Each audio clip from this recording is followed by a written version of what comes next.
Welcome back to This Day. Joining me now from Providence Mission Hospital is Dr. Douglas Nguyen. So nice to meet you. Thank you for being here today. Great. Thanks so much for having me here today. Absolutely. So tell me, what is your specialty? So I am a practicing gastroenterologist. So I deal with intestines and liver and pancreas, so kind of sort of the digestive system, if you will. So that's kind of my subspecialty. Yeah. How did or why did that become your specialty? What was it that drew you to this field? Yeah, I think what really drew me to gastroenterology is the fact that I get to see patients of all ages. So I get to see patients as young as 17, 18 years old, and then I get to see patients as old as 90 or 100 years old as well too. Yeah. Because everyone always has some kind of digestive issue all throughout their life, and so I get to see sort of a variety of patient ages. So that's what really drew me to the profession. Yeah. Because I feel like when you're dealing with other subspecialty, like for example, cardiac or heart, you tend to see an older patient population, whereas in my practice, I have sort of patients of a variety of ages. So from my 9 a.m. appointment, it could be a 17-year-old struggling with Crohn's disease, and then my 9:30 appointment could be a patient who's 95 struggling with constipation. So it's sort of a unique field in that sense. I love that, and I get to see many of these patients sort of throughout their entire lifespan as well too. So I've grown up with some of these patients. Wow. Being in GI practice for the last 10 years, many of these patients have followed me through the different practices that I've been in, and I get to see them go through college, getting married, and I've also seen patients who started having their first grandchildren. So Wow. It's sort of a nice spectrum of ages that I get to see these patients. So it feels more like definitely a relationship, Yes, a yes. synergy going Yes. to be able to not just be in one moment of their time, but to Yes. be throughout their life. So I didn't Yes. realize that these types of issues sometimes can last with you through your life. Yes, yeah, Wow. absolutely, yeah. And you are super energetic, and I'm sure must be so nice for your patients to come to you and to have that energy. But you seem so young too. Like that's the thing. The Thank older you. we get, we're like, You're so kind. we're like, oh my gosh, Yeah. the doctors get younger and younger. Yes. No, and it's so funny because at Mission Hospital, our group has 10 GI doctors, and so one of our youngest recruitment, if you will, was actually my student when I was a professor at UC Irvine. Can you believe it? Oh my so gosh. To actually get to work with someone who was my student, so not even like a resident, but actually a student going through when you're actually teaching. So I'm definitely aging. So Well, you don't look like it. Yes, you're so kind, but yes, yeah. But no, how incredible for the student too, to be a student and then to one day, like now I'm a peer. Yeah, Like yeah, that's to just have incredible. him as your peer it's funny. Yeah, yeah, that's Yeah. so awesome. So what would you say is the best, well, that's kind of, you said the best part of your job is being all the age rangers and having the relationship. Are there challenges? What's the hardest part of your job? I think one of the hardest part about being a gastroenterologist is that patients' their digestive symptom changes over time, right? So some patients may one day struggle with bloating and constipation. The next time that you see them, they might evolve to having diarrhea or weight loss. So symptoms can evolve for many of these patients. I think that's challenging because you're not getting one set of symptoms for many of these patients, even though you may have seen them on a very regular basis. So symptoms evolve, very dramatically for many of our patients. Okay, wow. And so today's topic is irritable bowel syndrome. Yes, yeah. So is this something that gets worse with age, or is this something that can be, there's stuff that can be done about it? Yeah, so irritable bowel syndrome is sort of a generic term. So patients can suffer from a variety of symptoms, from bloating, constipation, to diarrhea, to chronic nausea, to abdominal cramping, to intractable vomiting. So it's sort of a very wide spectrum of symptoms that patient can suffer from, and some of these symptoms actually evolve over time. So many patients, when their illness is left untreated, they can evolve and they can worsen over time. It doesn't necessarily worsen with age. It evolves with age, right? And so some of our young patients may go through, periods of time where they have really bad chronic nausea.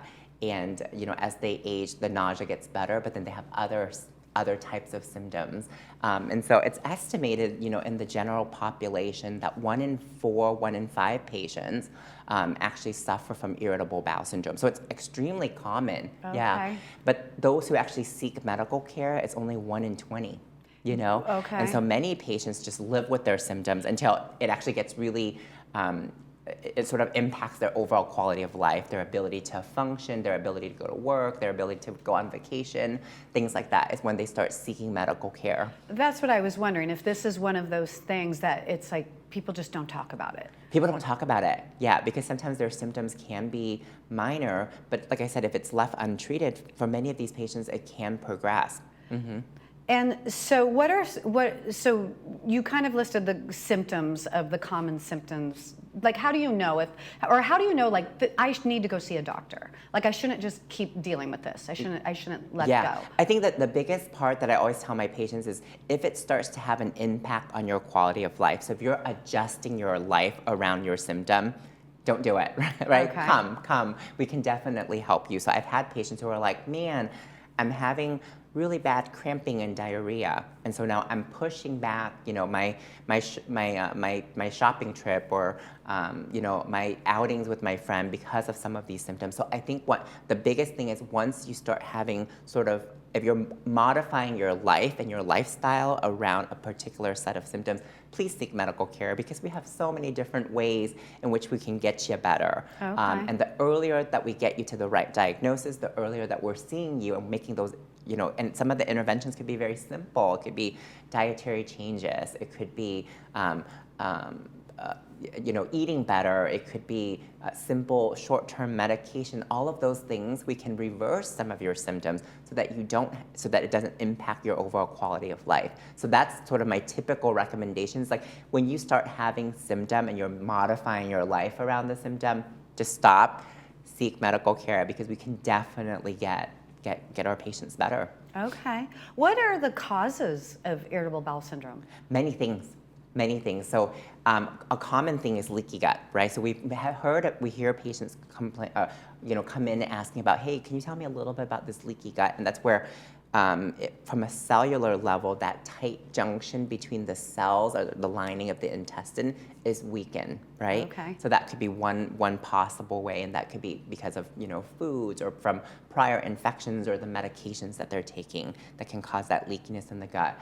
Bacterial overgrowth, so you have bad bacteria that's fermenting gas and in your belly. So that could be another common reason. Another reason is that some patients, as we get older, our pancreas just gets lazy.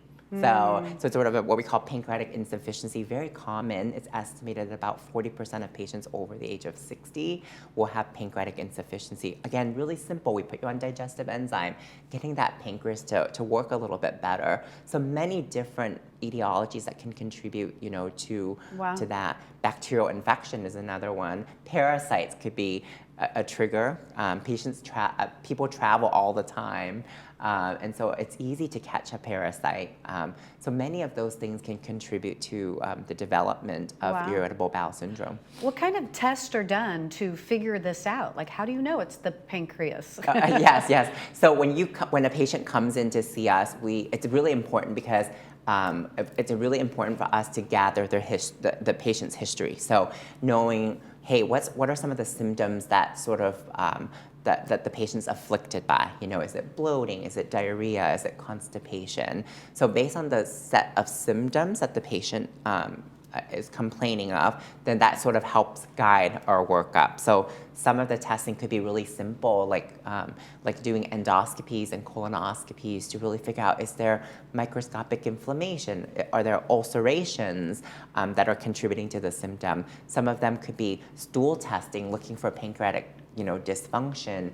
We can have them do a breath test looking to see if there's bad bacteria growing in the small intestine that could be contributing to some of their overall symptoms. So a lot of variety of tests, blood tests, stool tests, endoscopies, CAT scan, ultrasound, those those are sort of some of the basic tests, and we sort of tailor our testing based on the patient's overall complaints, because you can't cast your net too wide. That's too much testing, but we want to make sure we hone in and focus on the right set of tests based on the patient's symptoms that we know will be high yield. Okay, yeah.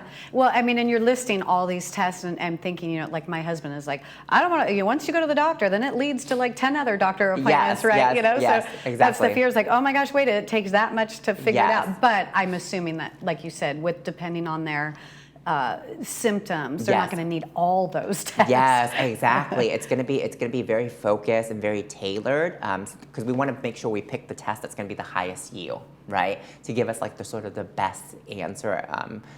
So that, because I think the key thing to getting on the right treatment course is to make the right diagnosis. And so we want to make sure that we focus and really tailor our test.